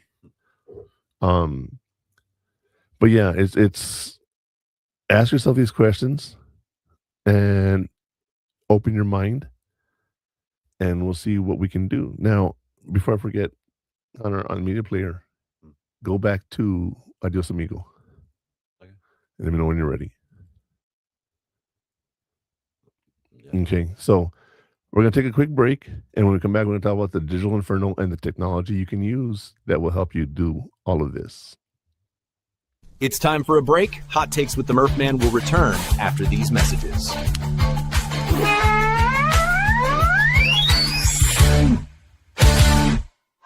The station where our veterans' voices are heard. MBR Talk. Hey, thanks for supporting our channel by watching and listening. Find us on the web at nbradio.us.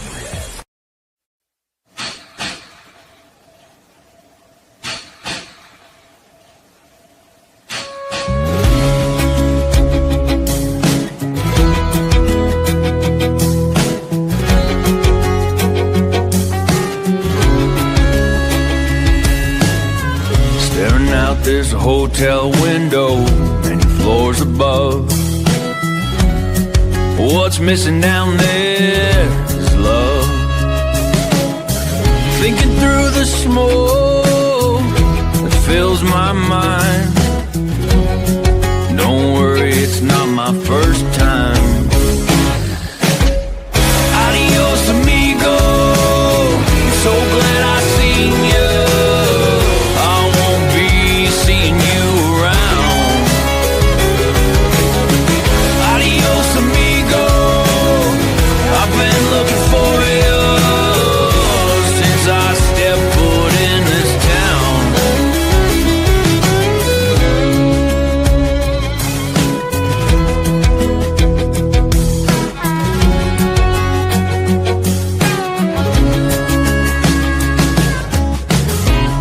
They say it's all inside, heaven and hell. What happened to that angel when he fell? Give it just one try. Tell me you don't like it. Be God for a moment and don't despise it. Adios, amigo. I'm so glad I seen you. I won't be seeing you around. Adios, amigo. I've been looking for you since I stepped foot in this town.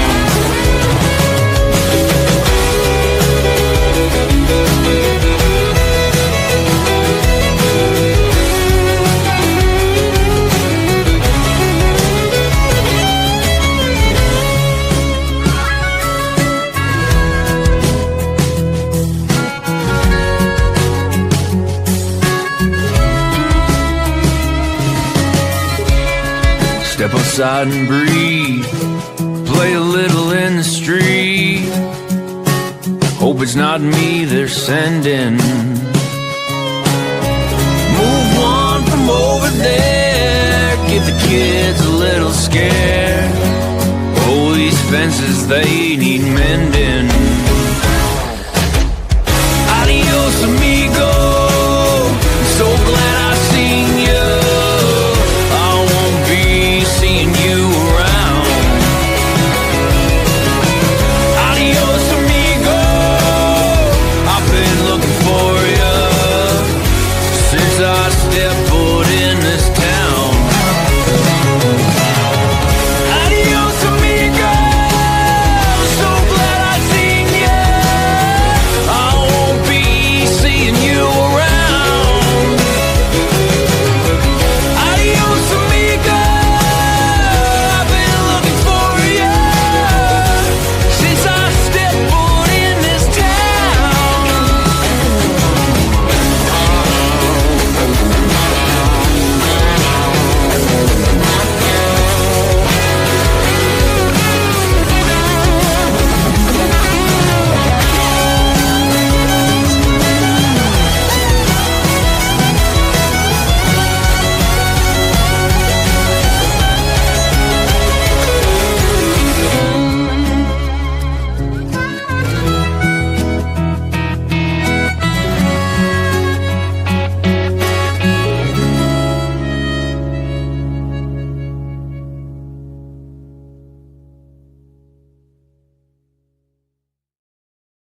Before we get back to the show, Hot Takes with the Murph Man streams live every Saturday at 12 p.m. Eastern with Military Broadcast Radio. At mbradio.us, we give veterans a voice and help them launch their own podcasts. Make sure to visit purehottakes.com for all my socials and links to our premium content. All right. So right now I have the technology portion of the show that I love talking about. And today I'm going to say something very controversial. No, I'm kidding. It's not really, but it's funny. At least I think it is. So I'll tell you what, let's talk about the digital inferno. Wait. Media players being a little. Let me know when you're ready. Okay, ready. Break the algorithm. Use digital tools like incognito mode or search engines that prioritize diverse results to find information outside your bubble.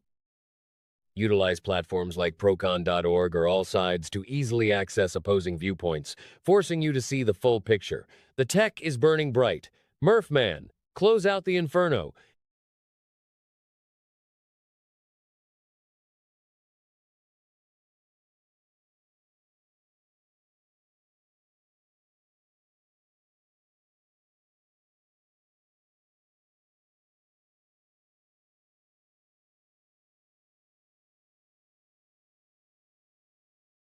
And everything.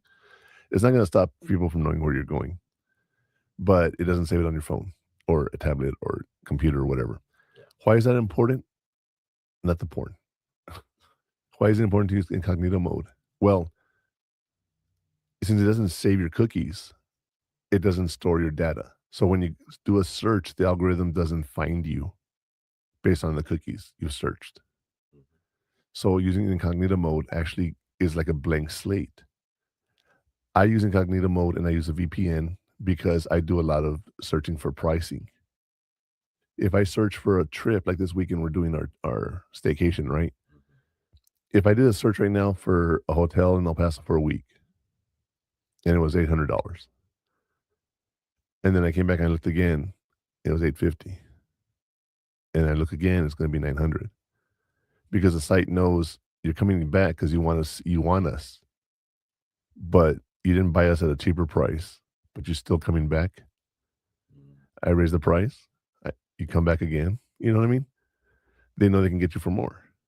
Also, if I'm doing a search for cars, guess what? I'm going to get a bunch of car commercials. So by doing incognito mode, you actually wipe that algorithm so that you can't really see where you're going and it doesn't see your cookies or anything. And that's why, I don't know if you ever noticed, when I tell you, hey, do me a favor, can you look this up for me? And when we're doing a trip, because I've been searching for it on my computer, and I tell you to look for it so you can see if it's cheap or not. That's why. That makes sense. Right. And I'll say, hey, here's my card, use it, right? Yeah. So I'll do all the research on my computer, and then I let you buy it on yours. So yeah, it's incognito mode is one of those things that you really got to use to help you get rid of the algorithm if you're looking for something specific. Okay. TikTok. Sorry. Oh my God. Sorry, I cracked my jaw. I heard. Sorry about that. You know, yawns are contagious. What can we say? Using incognito mode gives you the opportunity to go and look for something without the bias of what you've already researched in the past. So think about that when you're using it. Okay. You also want to be able to go to websites like Procon or AllSides to easily access opposing viewpoints.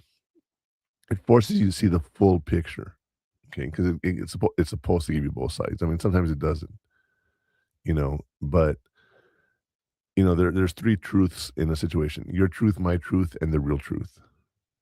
You know, your opinion, my opinion, and what really happened. So, sorry. I'm trying not to yawn. That's my tism right there. Your tism. Like my little stem, yeah. That's funny. It's like, you know, I'm not even tired. It's just need to crack my jaw. I knew it was coming. I am so sorry, ladies and gentlemen. Not tired. Just have a kid yawning in front of me. So, going back to this, use the incognito mode or use the websites to get the most unbiased opinion that you can. Remember we talked about with my research, I went to the original source of the material, not what someone else wrote about it. Yeah. You want to try to get that anytime you find out information, It's supposed to be neutral. Some sites, like I told you about the AP, right? It's supposed to be neutral and just give you the news as they see it, not as they want you to see it. Look at different articles, look at different websites, research. And part of research is looking up the different data. Okay. Also, save your bookmarks so you know where you found the data, so you can go back to it if you want to. Okay. Do you have any bookmarks? Yeah, right? Or no? Yeah. That's all at the top there. You see them? Well, those are bookmarks. I thought they were just like folders. Like those are bookmarks. Like shortcuts. That's what a bookmark is. Well, but I didn't know it was classified as a bookmark. Oh, really? Because I don't do that. How do you do it? I just press a star. I don't make folders out of them. Right. That's it. And I just go to bookmarks and it's all there. Right. I don't do what you do. Well, the reason I have them in folders is so I have them categorized by what I'm using them for. If I, like, for example, in school where I work, I'll do one that says Spanish because I'm teaching a Spanish class. I'll do one that's work related. So this is all the stuff I need for work. Like as a teacher, here's the one that I need every morning. And these are the 3 things I need to open. One has a folder with 4 documents I have to open every morning. So I just go and I open all at the same time. I don't know if you knew you could do that. If you right click on a folder, like for example, go to what RSS feeds? Is that the third one or second folder? Second. Okay, right click on it. Yeah. And if you open it, it opens all of the folder, everything inside the folder. Yeah. So it tells you, do you want to open all 3 or whatever, however many RSS feeds I have? Right? Yeah. So be aware of that. Okay. That you can bookmark stuff and you can go back to it. It's as simple as pushing the little blue button in the top corner of Chrome. Or what, I don't know. How does Safari work? Same thing. But it's because it's on phone. So it's at the bottom and then it's like a list where it's add to bookmark or bookmark list. Right. Yeah, I press the 3 dots and then bookmarks and then it just tells me I recently saved and then it shows my search history. All right. It's not really showing bookmarks as much. I just use it for my search history. What other technology do you think we can use to research information? Because there's a thing called the internet, right? Everything is true on the internet, right? I mean, there's always some truth. There's always truth on the internet. You just gotta believe which is which. Right. But there's always truth on the internet. And there's also a lot of fallacies. Yeah. Okay. Go find those resources that you know are true. Okay. Educational resources is one of those that you want to have. By going to those educational resources, it's supposed to be neutral. If the research is done properly, without the bias, you should get good results. But a lot of times people are not. I'll give an example here. Did you know that there have been cures for cancer? There's been inventions where power is unlimited, where you can power cars with water. Yeah. Okay. Like I saw one where the windmill that picks up the water, hydraulic wheel or something. I forgot what it was called. Not hydraulic. Well, hydraulic would be liquid, but then yeah. But for power for car or what? Yeah. So, and that's the thing. They have done this, and they say it's all been hidden because of like big pharma doesn't want the cure for cancer to come out because they would lose a lot of money. There's places that have said like, oh, the car dealers have stopped the cars running on water because the oil manufacturers would be out of business and things of that nature. Okay. But there's one thing that I don't know if you've known this or not. Have you ever noticed what city buses run on? I'm just curious. What do you mean, what city? The Sun Metro buses. What city they run on? Oh, what city buses run on? Like, what's their fuel? Oh, what city? But like the gas, no diesel. Nope. They use propane. Propane. Oh, And you can actually have a For the- you can have a propane tank put into your car, fill it with propane, convert your engine with a few things, and run on propane, which would be a lot cheaper and cleaner for the air. so then Okay. why don't we all try to do that? Well, you can if you wanted to. You could actually, the houses that are like out in the community, like what we call colonias, like where they're building and they don't have actual houses, right? Yeah. They have propane tanks because they don't have the infrastructure of having gas put out to their house yet. They have tanks of water where they get buckets for water when they want it I've seen that. Yeah. because they don't have the infrastructure for pipes to get there. Oh, okay. I thought they would just have it just cause. No, it's because there's no way. Like, for example, if we were to go to Far East El Paso to the desert and have our land out there and say, we're going to build a house here. Well, how am I going to get water here? I'd have to lay a pipe all the way from city all the way to the desert. Or I could just put a tank of water on there and fill it, have someone come fill it up every now and then. Same thing with the gas, the LP gas. And it's cleaner for the environment. So that technology exists, but why doesn't everybody do it? Convenience sake?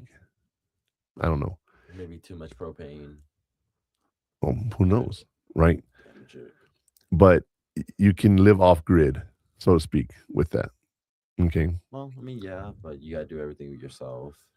Yeah. You can't just have someone come in and do it. Like what you were saying. Well, no, they would come in and they fill the water. You have someone come fill the tank. I mean, You have to. You can't. Well, then that's not mine it yourself. Off the grid, technically. Well, I know. Okay. Solar power. I love this. Okay. The biggest scam in history for me. All right. You know why? Why? If I were to put solar panels on the house, they give me a 20-year payment plan to pay it off, which is great. You have 20 years, it's low payment, whatever. 20 years from now, that equipment is either obsolete or doesn't work. So guess what? I got to replace it. And I'm saving the money that would be paying electricity, but I'm paying it toward the solar panels. So it doesn't benefit me in any way unless I want to say I'm saving the earth and, not using electricity. But it's the same money for me, sometimes even more than what I would be paying having electricity come through the city. Our grid here in El Paso is not set up for returning electricity into the grid and getting paid for it. That's how it's supposed to work, but it doesn't work that way. Also, thank you. So if I have a solar plant out there, yeah, you can build your own policy, but the money you put into it versus the money you save, it's the same, in the long run. But here's my favorite one: windmills. Windmills. Okay, we're saving the world by putting up windmills, right? Because it doesn't run on anything. But did you know that the amount of oil that it takes to have those wind turbines turning, and what the material it takes to have that working on a daily basis, because they leak and everything, and they're hazardous to the soil around them, are more dangerous than the wind energy we save? Oh, God. Electric cars, lithium batteries. The technology is there, right? Yeah. But we have to go mine the cobalt mines to get the cobalt, and the mining technology to get all that cobalt, the green, the footprint is so big that getting the electric car actually hurts the environment. Yeah, I've seen that one before. Okay. Yeah. It's technology is evolving and we're getting there. But right now, driving a hybrid car, for example, driving an electric car and having to go charge it, I can't imagine doing the trips we do and having to go stop and charge. I don't think I could ever do that. Okay. But if you're trying to save the planet, the best thing to do to save the planet is don't buy those cars. Isn't that funny? Yeah. Everyone's buying to try to save the world and Like just in that show, Silicon Valley. When he got the Tesla. Uh-huh. No, I'm just like, if you could talk about it, because I've seen like what are you referring to though? he got a Tesla and he thinks he's saving the world. But he's not. Right, that's what I just said. Well, I know, but like, if you explain. I just did. No, but like from that show. I don't remember that detail. Well, I just binge watched it because I thought it was hilarious. But yeah, some of the commentary on that show was just so funny. So yeah, understand that sometimes we think we're doing something, but if you don't really research it, is it worth it? The footprint that you leave on this earth by creating all that solar energy, all that windmill energy, all that battery power stuff from Tesla and everything, it's all just done. And here's something else. Why is Timo so cheap? Temu? Yeah. Why is Timo so cheap?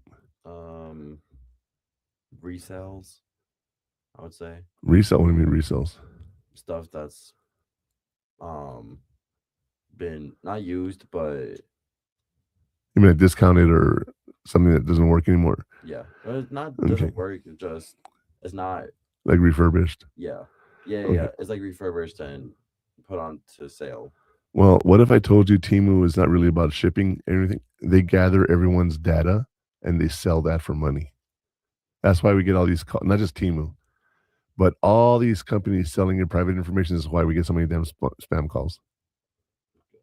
You know, you think about that. Everyone thinks it's just for the cheap shopping. It's cheap because they sell all the money and they sell all the data from. Yeah.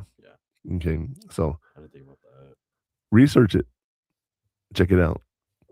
But I'll tell you what, let's take one last quick break before we come back for the final burn. You ready? It's time for a break. Hot Takes with the Murph Man will return after these messages.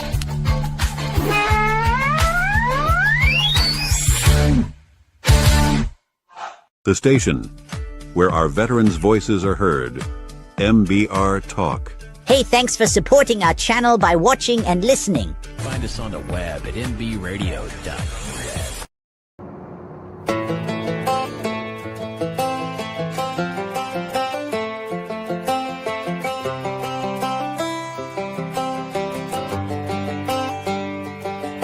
It's the guts and it's the glory. 100 stripes, 100 stories. It's the Pledge of Allegiance on the 4th of July. It's them handwritten letters from home. It's them sleepless nights alone. It's his newborn baby he left with his wife. Mr. Red, White, and Blue, lay down, hear the line. Mr. Red, White, and Blue, for these stars and stripes. Hey.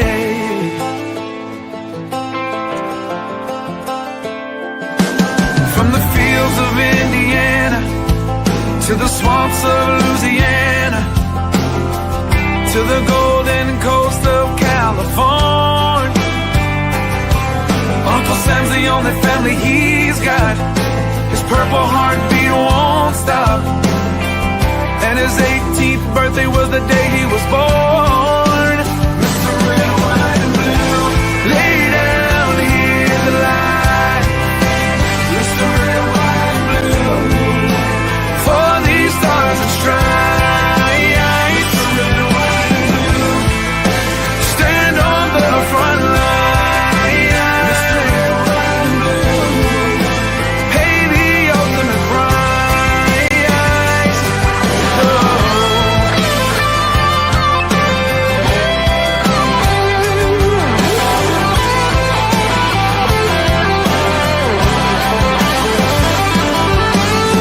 He was the man of the house when he was born. His family is proud but torn. But if you knew him, you would understand. He was raised on how to be brave, just to see the flag still wave. And then he came home with only one hand. He's Mr. Red, White, and Blue, lay down, hear the light. For these stars and stripes.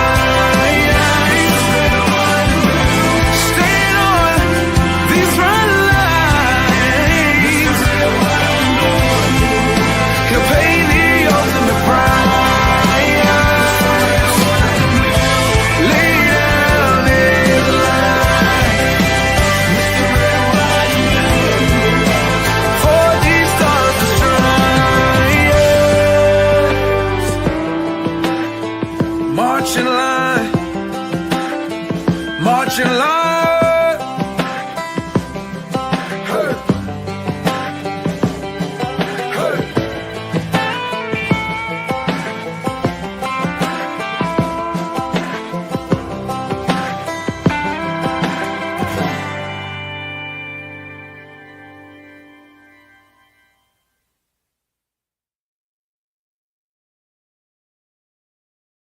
Before we wrap up, here's a reminder. Hot Takes with the Murph Man streams live every Saturday at 12 p.m. Eastern with Military Broadcast Radio.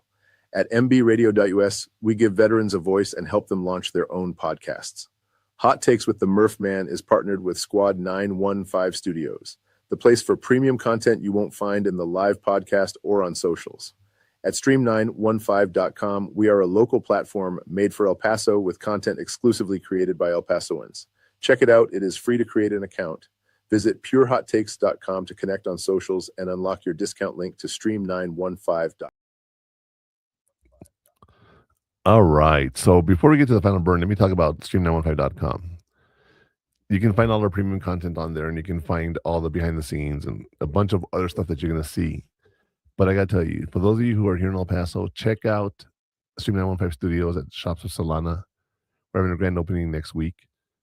And I'll have more details on our show next week. But I will tell you, it is a really cool thing. If you're interested in becoming a DJ or having your own podcast, we'd be happy to help you learn how to do that. Okay. I think it's time for the final burn, Connor. What do you think? Yeah, that sounds good. All right, here we go. The secret that separates a thinker from a follower. The final take from today's discussion is, don't just think harder, think sharper. Question everything, especially your own assumptions. The last spark is struck.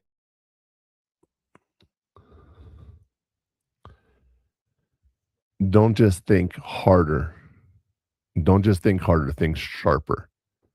Question everything, and especially your own assumptions. Don't just say because it's the way it's always been done. You know, and there's a story in business that I love so much, and it's a Meatloaf story, but I'm gonna tell it like it happened to me. Okay? Meatloaf. No, it's about Meatloaf, not the guy, the food. Oh. All right. So when I was first married, my wife made meatloaf for me, but before she put it in the oven, she cut the ends of the meatloaf off. I'm like, why'd you do that? So that's how my mom did it. Okay, well, we all learn things from our parents. So years later, when I'm here in El Paso, having a house built, we were living with her mom, and her mom was making meatloaf one day, and she cuts the ends of the meatloaf off, right? I'm like, why do you do that? She goes, because that's how my mom did it.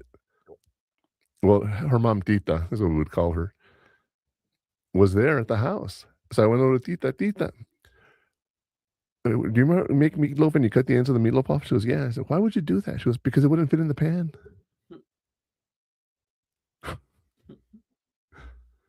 We do things because that's the way it's always been done is the worst phrase ever said. Question it. Don't just say that's the way it's always been done. There's no way to do it any other way. Just do it because that's the way it's always been done.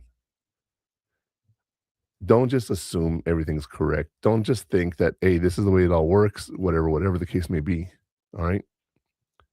Because what will happen is you're not going to have the right information. So keep that in mind, you guys. All right, as we end today's show, final thought, question everything. Yeah, all right? Don't assume, question everything in existence. Yes. All right. I think we should take philosophy one time. I have taken it. You should take philosophy. I was thinking about Your it. mind is a little closed. I would love for it to be opened up by philosophy. Just a little bit. Just a little bit. Maybe. I don't know. I was thinking about it because that's social studies, right? Correct? Yeah. I'll see if it's in my plan or not. Because I don't think it is. Is there a history of music that you want to take? History of hip hop or whatever it is? I mean, that's social studies. That you would take philosophy instead of that. No, I'd rather take that. Well, yeah, that's why something I have some good taste on. all your all your classes are geared towards your computer science, and the few classes you could take different things in. It's for my core classes, just to know. Yeah. But for the philosophy course to be taken, you have to get away from music. That's the only one that you can take it instead of. So think about it. Or you could just take it in the summer and just because that's just an extra class. You don't have to stick to your degree plan. You can get educated and learn about different things. Don't just say, this is all I can take. I'll see. All right. I'll see. But you guys, I think that's it for today. I'm going to go and head on over to the studios at Shops of Solana. You guys can catch us there tomorrow from 11 to 6. And my show is going to be from 4 to 6, Vibes in the 915. Yeah. I say go check it out. Me personally won't be there because I got plans. I was like, what? Yeah, you're right. Next weekend you will be because that's our grand opening. But yeah. Okay. I was like, next weekend you're going to be there. I was going to say that one I'll be there. Yeah. I have to. You don't have to. Well, I want to support. Yay. Connor, you're 50% of this team, but only do 10% of the work. Yeah. Yeah. All right, y'all. With that, it is have a wonderful week. Spring break is here.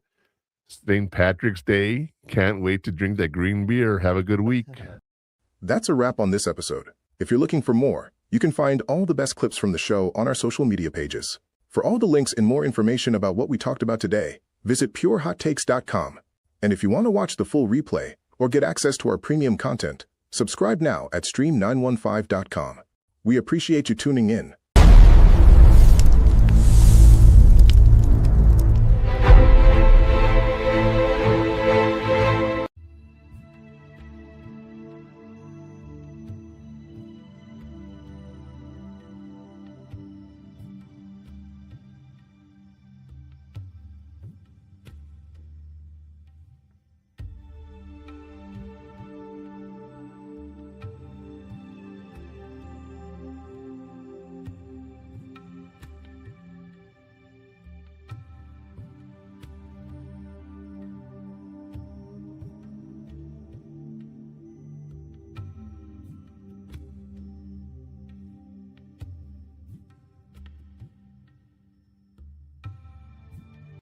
Ladies and gentlemen, thank you for tuning in to Military Broadcast Radio.